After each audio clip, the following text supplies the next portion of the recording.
এখন যারা ফ্যাসিস্ট হয়ে উঠতে চাইছে এটি আসলে তাদের কর্মকাণ্ডের মাধ্যমেই কিন্তু প্রকাশ পাচ্ছে।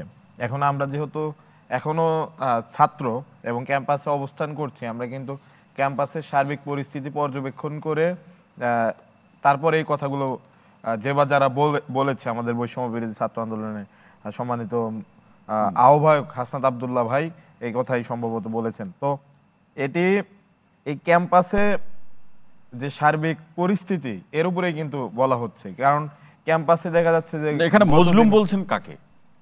মজলুম বলতে দেখেন ছাত্রদল, ছাত্র শিবির সহ আরো অন্যান্য যে সংগঠনগুলো ছিল ছাত্র সংগঠন, এরা কিন্তু প্রত্যেকেই ছাত্রলীগের আমলে তাদের হাতে কিন্তু নির্যাতিত হয়েছে যখনই তারা যৌক্তিক কথাগুলো বলেছে। সে আমি ডান বাম যে দলের কথাই বলি না কেন, কিন্তু এখন দেখা যাচ্ছে যে ছাত্রলীগ যখন নাই হয়ে গেছে প্রত্যেকে কিন্তু স্বাধীনভাবে মত প্রকাশ করার যে সুযোগটুকু সেটি পাচ্ছে। কিন্তু এখানে কে কাকে দাবিয়ে রাখবে ওই রকম একটি প্রতিযোগিতায় আমরা কিন্তু দেখতে পাচ্ছি এই গণ অভ্যুত্থান পরবর্তী সময়ে ক্যাম্পাসগুলোতে চলছে। তারই ধারাবাহিকতায় হয়তো কুয়েটে দাবি রাখার প্রশ্নে এগিয়ে কারা পিছিয়ে কারা, এটি তো আসলে সাধারণ শিক্ষার্থীরা ভালো বলতে পারবে যারা রাজনীতির বাইরে আছে। এখানে আমি যদি বলি আমাকেও হয়তো বলা হবে তিনি রাজনৈতিক চিন্তা থেকে বলছে, এটাই আসলে সাধারণ শিক্ষার্থীরা ভালো বলতে পারবে যে কারা করেছে। তবে আমরা দেখেছি যে গতকালের যে ঘটনা, সেই গতকালের ঘটনার দিকে আমরা তাকালে কুয়েটের উদ্ভূত পরিস্থিতি সাপেক্ষে ঢাকা বিশ্ববিদ্যালয়ের ছাত্র দলের পক্ষ থেকে কিন্তু একটা বিবৃতি তাৎক্ষণিকভাবে গিয়েছে।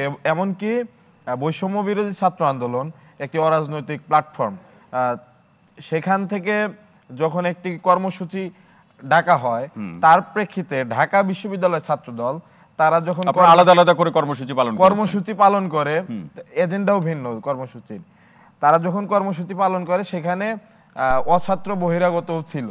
তাহলে এটা বুঝলেন কিভাবে আপনারা? এটি আসলে ঢাকা বিশ্ববিদ্যালয়ের শিক্ষার্থীরা যারা আছে তারা তো স্পষ্ট সেখানে উপস্থিত ছিল এবং এখানে অধিকাংশই তারা পরিচিত এবং খুব স্বাভাবিকভাবেই তার মানে আপনি মাইন সরকার আপনি বলছেন যে গতকালকে ছাত্র দলের যে কর্মসূচি ছিল ঢাকা বিশ্ববিদ্যালয়ে তাদের অধিকাংশ অংশগ্রহণকারী, তবে সেখানে মানে কিছু অংশ ছিল তাই তো, তারা ছাত্র না, মানে একেবারেই ছাত্র না, সেটা ঢাকা বিশ্ববিদ্যালয়ের ছাত্র নাকি একেবারেই ছাত্র না?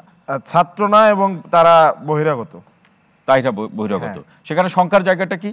সেখানে অবশ্যই শঙ্কার জায়গা, কারণ আমরা দেখেছি যখন 15ই জুলাই তারিখে 24 এর 15ই জুলাই আমাদের উপর হামলা হয়, নৃশংসভাবে হামলা যারা চালিয়েছে তার অধিকাংশই ছিল বহিরাগত।